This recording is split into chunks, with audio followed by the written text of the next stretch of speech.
તો મિત્રો આપણે મિની કેદારનાથ આવી ગયા છીએ અને જો ગાડી પાર્કિંગ કરી દીધી તો વાહ તમને મંદિર દેખાતું જ છે, મહાદેવનું મંદિર છે. આ ભાવનગરનું મિની કેદારનાથ કહેવાય. તો જો અહીં મોટું ગ્રાઉન્ડ પણ છે અને છોકરા મેચ પણ રમે છે.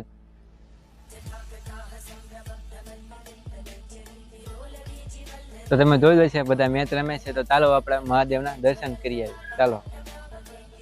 જો બહારથી મહાદેવનો મંદિરનો વ્યૂ આવો આવે છે, એકદમ અસલ કેદારનાથ જેવું જ છે. આપણે જો અને આ બધા જો આ મોટા વડીલો આપણે બધા બેસવા આવે છે, રોજ સવારે બેસે છે. તો ચાલો તમને અંદરથી વ્યૂ દેખાડું. તો અંદર આવ્યા તો જો આ ભાઈ આપણે પાણી ચડાવી દીધું મહાદેવને, પછી પગે લાગી લીધું. નહીં ભાઈ આપણે બહાર વી આવ્યા. પછી જો આપણે આ બધા મંત્ર વાંચી લીધા, જો તમે પણ વાંચી લો.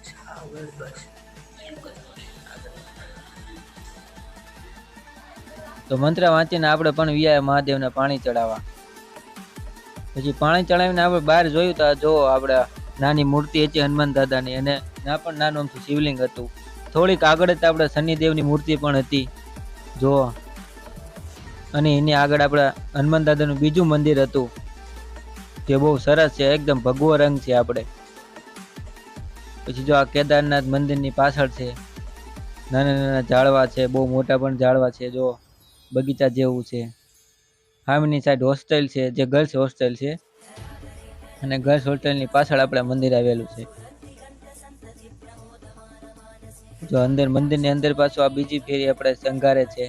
અંદર આપણે ગયા હતા, જો આ શણગારતા હતા. હજી તો લાઇટું બાઇટું બધું નાખતા હતા. એટલે તમે પણ આવો અહીંયા દર્શન કરો મહાદેવના મંદિરે અને બેસો, બહુ મજા આવશે.